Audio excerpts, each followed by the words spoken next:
God only knows what you've been through. God only knows what they say about you. God only knows how it's killing you. But there's a kind of love that God only knows. God only knows what you've been through. God only knows what they say about you. But God only knows the real you.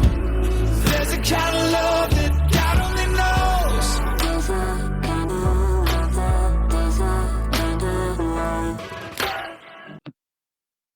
Welcome to Season 2, Episode 61 of Your Journey Is Not Over.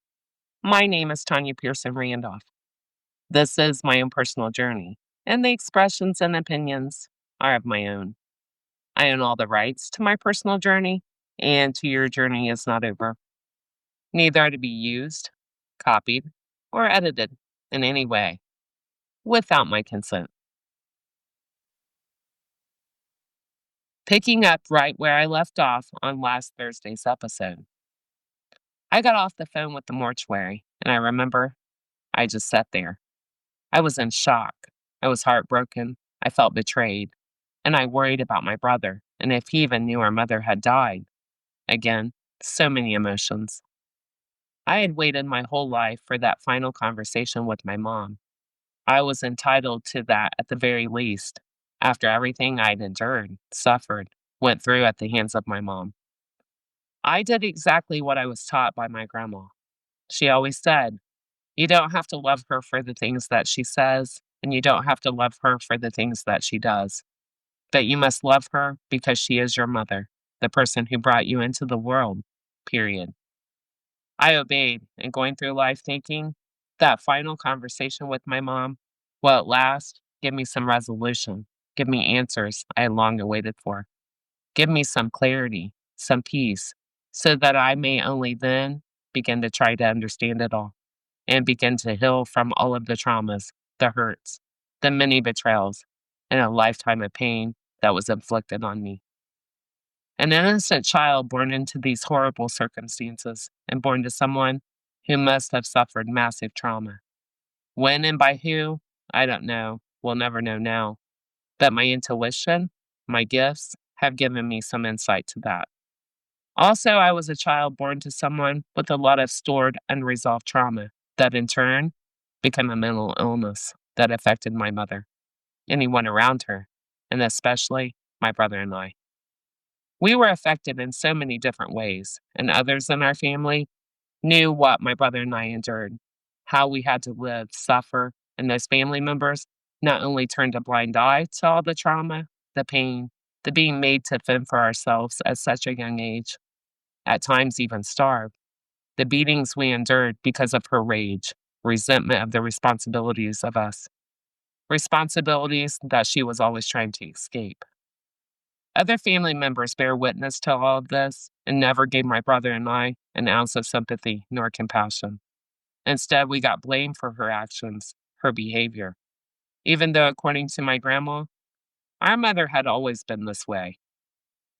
It makes one wonder who took the blame before we were born to, bear that burden, that blame.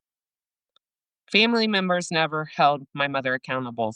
No, instead, for instance, every time my mother tried to commit suicide, 3 times in fact, the first time her family blamed my brother and I. We were 14 and 8 years old at that time. To me, that's disgusting for grown adults that grew up in the same house with our mom and knew. How could they not? They knew our mother had mental issues. To blame innocent kids for her actions, those actions were never meant to be life-threatening. My mother was smarter than that. She was very calculating. So she would take just enough pills that she would get the attention, the sympathy that she constantly craved. Plus, it would again give her a break from her responsibilities, from life, from us. Those last 2 suicide attempts, my brother was what I call farmed out to other family members, so I was the only one to blame, even though I never seen her. I would smell her perfume or her cigarette smoke on occasion. I was left to starve, live on school lunches. Thank goodness above, a really good friend of mine that I never told I was starving picked up at such a young age too, that I needed her. So she would bring me food on weekends and on spring breaks. So I never even depended on my mom for basic things, such as food. What most take for granted was something I never had. Her family members seen our lives and how horrible we, or in latter years, I had to live. It was overlooked. Excuses were made. They defended the undefendable, never defending us kids. Like we deserved this treatment. That's some sick way of thinking from adults that didn't treat their own kids the way we, my brother and I, were treated. So that tells me these adults knew right from wrong. They just chose to turn a blind eye and blame us kids that couldn't defend ourselves.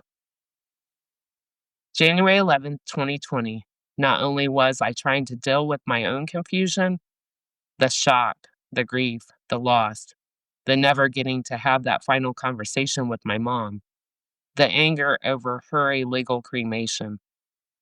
First person in the history of our family, both sides, my papa's side and my grandma's side of the family.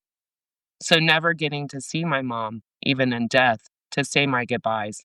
And for me, seeing is believing when someone dies. Seeing loved ones, paying respects, a service, again, normal in our family.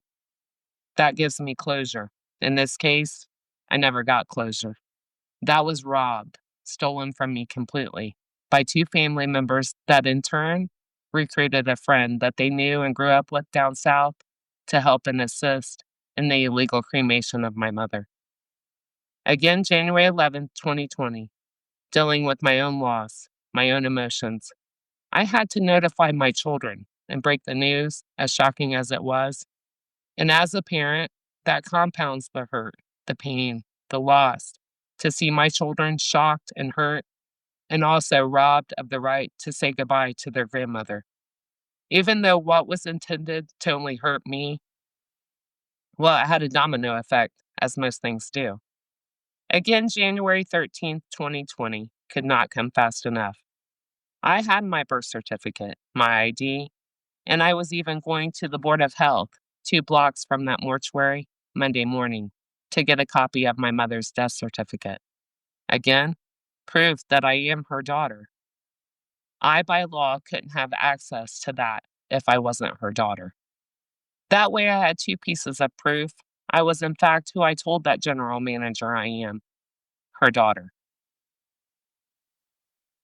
Please join me Thursday as I begin to relay exactly what happened on that cold January day, how everything unfolded, and how I was treated like it was no big deal, even though it was completely against the law. I was treated like the villain, even though I was the victim, once again. Only in Muncie, Indiana could this even take place, let alone get twisted to where the good old boy system somehow, once again, made me the villain for trying to report it to my local justice system instead of the victim that I was and I still am. And what those involved with my mother's illegal cremation thought they got by with? Words of wisdom, okay? Not everything that gets swept under the rug by the good old boy system stays there. It's 2025, not 1950s. Please join me Thursday, listen in, and always remember, your journey is not over. God bless.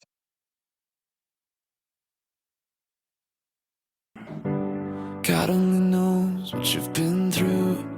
God only knows what they say about you. God only knows how it's killing you. But there's a kind of love that God only knows. God only knows what